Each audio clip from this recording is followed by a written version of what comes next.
Following his resounding victory in the Russian presidential elections, Vladimir Putin was sworn in for a new 5-year term in a lavish inauguration ceremony in the Kremlin, asserting that leading Russia remains his sacred duty. Prior to the announcement of the results, it was widely anticipated worldwide that Putin would emerge triumphant despite facing 3 other candidates, as these candidates were not his opponents per se, but individuals having similar viewpoints and opinions.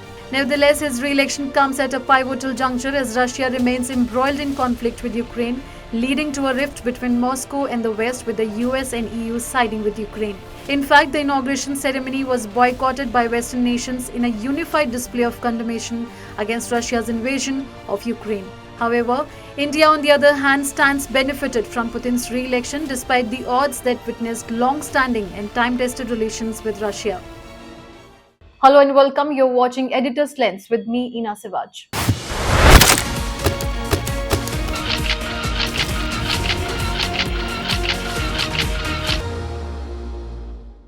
The election is the biggest festival of democracy where the public chooses their leader through their votes. But the statement doesn't quite apply to Putin, who is around 4,983 kilometers away from India. Voting for the presidential elections took place in Russia from March 15th to 17th. In this election, Putin faced 3 other candidates, but it was already clear that Putin would emerge victorious. The election was merely a formality because Vladimir Putin was and will continue to be the president of Russia. This is evident from the election results, with Putin receiving a staggering 88% of the votes according to the Russian Election Commission. His opponent, Nikolai Khartnov, received 4.4% of the votes, Vladislav Davankov received 3.8%, and Leonid Stulsky of the Liberal Democratic Party received 3.2%. Putin's overwhelming victory confirms that there was no real competition against him. У нас нет предпочтений ни к одному из кандидатов в президенты Соединенных Штатов Америки. Мы будем работать с тем, кому окажут доверие избиратели. This trend of one-sided victories for Putin is not limited to this election. Ever since Putin first became president, he has consistently secured unilateral victories. In the year 2000, Putin was elected president for the first time, receiving 54% of the votes. Subsequently, in the presidential elections of 2004, he garnered 72% of the votes. Following this, in 2012, he received 65% of the votes. In the presidential election of 2018, Putin secured 77% of the votes, and this time in 2024 elections, he received 88% of the votes. It can be said in Putin's case that there has never been any anti-incumbency sentiment against him. Putin has consistently emerged as a strong contender in every election. However, his victory this time is significant because it comes at a time when Russia has been engaged in a prolonged conflict with Ukraine. It appears from the polling, these election results, and the polling from the Levada Institute, which is independent and universally respected, that the war is very, very popular inside Russia.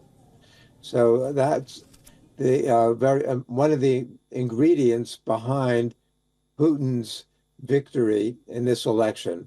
That, of course, plus the fact that there was no real opposition and that there has not been freedom of speech for quite some time in Russia, especially when it comes to criticizing the war. Amidst this extended conflict, there were voices of dissent against Putin in Russia, and he faced considerable criticism. It seems that for the first time, Putin's grip on the presidential seat is weakening. However, the election results have shown that it is not only difficult but almost impossible for Putin to step down from the presidency. Putin received 94.12% of the votes in Lugansk and over 95% in Donetsk. Both these regions were originally part of Ukraine, but Russia seized control of these areas during the conflict with Ukraine. In these regions too, people exercised their voting rights for the first time in Russian elections, and Putin emerged as their top choice once again, becoming the president of Russia for the 5th time. Ни к одному из кандидатов в президенты Соединенных Штатов Америки. Мы будем работать с тем, кому окажут доверие избиратели. Но использование административных ресурсов, судебной системы, но это же стало просто смешным. и позором на весь мир для Соединенных Штатов и для вашей демократической, так называемой в кавычках, системы. Putin declared that Russia would continue to progress under his leadership. There could be two reasons for Putin's victory. First, receiving 88% of the votes indicates that he is a popular leader in Russia. Second, Putin's repeated presidency can be attributed to two main factors. The first significant factor is the constitutional amendment brought by Putin in 2020, which extended his presidency until 2036. After 2024, Putin could contest the presidential elections in 2030, allowing him to potentially remain president until 2036. This means Putin could potentially continue as president until 2036 if he chooses to do so.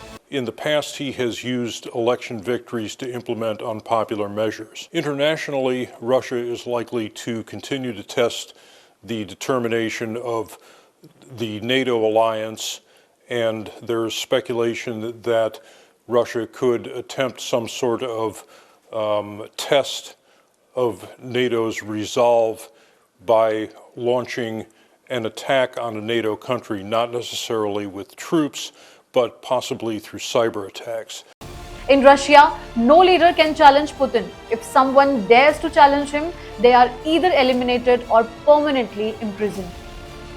In Russia, only those individuals thrive who are favored by President Putin himself. Over the past 10 years, several of Putin's opponents have been accused of being eliminated by the Federal Security Service, which is FSB, Russia's intelligence agency. Коллеги, в поле вашего постоянного контроля и внимания должны оставаться обеспечение экономической безопасности и противодействия коррупции. Some have allegedly been poisoned, while others have met with fatal accidents, leading Western countries to suspect foul play. Speaking against Putin in Russia carries severe consequences, and history bears witness to this. Держать уровень безопасности банковской и в целом финансовой системы. Оказывать поддержку нашим компаниям, которые сегодня активно развиваются, несмотря ни на какие препятствия им создаваемые, осваивают новые рынки. При этом, конечно, сталкиваются и с незаконными санкциями, и с нечестной конкуренцией, и с откровенно враждебными действиями, за которыми, опять же, стоят власти ряда государств. The former KGB spy Sergei Skripal, who was accused of espionage for Britain, was poisoned in England. Both Sergei and his daughter were poisoned in 2018, but they survived. Skripal had previously been sentenced to 13 years in prison for espionage, although he was later pardoned. He was granted British citizenship and has since been residing in Britain. In Russia, Putin's opponents have always accused him of eliminating his adversaries. The list is extensive. Activist Vladimir Putin was the target of attempted poisoning in both 2015 and 2017. In the same year, in April, Putin's critic, energy tycoon Khodorkovsky was sentenced in a Moscow court on charges of treason and several other offences. Former spy and Kremlin critic Alexander Litvinenko was poisoned with polonium in his tea in London in 2006. He died shortly afterward at the age of 43. In 2016, a British investigation revealed Russian involvement in the murder. Although Russia denied any involvement, journalist Anna Politkovskaya was shot dead on October 7, 2006, as she was returning home. Her murder sparked outrage in Western countries. On February 16 of this year, Alexei Navalny, Putin's staunchest opponent, died. Allegations suggest that he was kept in sub-zero temperatures to weaken him, resulting in slowed blood circulation and his eventual death. There is a saying in Rome, if you attack a king, make sure you kill him. Meaning, if you rebel against a king, ensure that he is completely eliminated. If the king survives, the rebels will face death.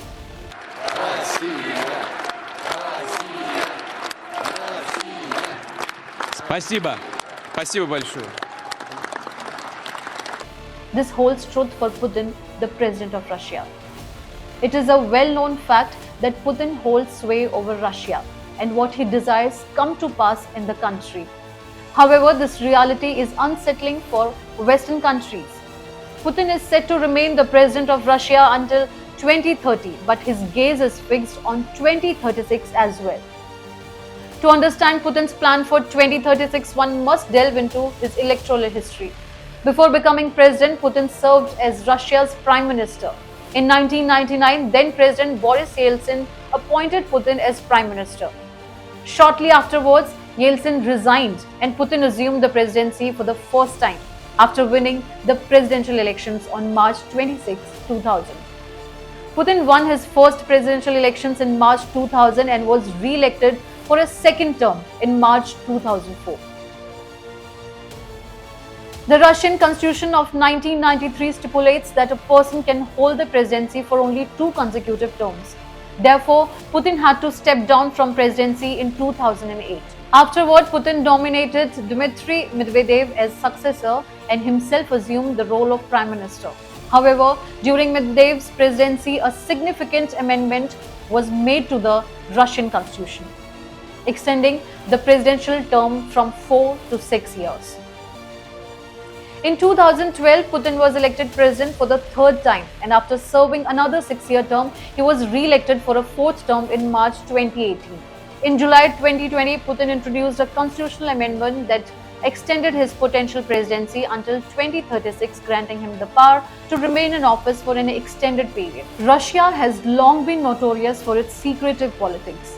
Wherever invisible eyes remain fixated both externally and internally on the Kremlin, numerous adversaries persist, including the United States, prompting questions about the impartiality of Russia's electoral process. Even the president of Ukraine has deemed Russia's elections illegal. By the year 2029, Putin will have completed 29 years as Russia's most powerful leader, echoing the notoriety of Stalin, who held the pinnacle of Soviet Union politics from 1925 to 1953, establishing a totalitarian regime. Putin, following a similar trajectory, is currently 71 years old and by 2036 he'll be 83. It will be intriguing to observe how long Putin remains in the Russian presidency.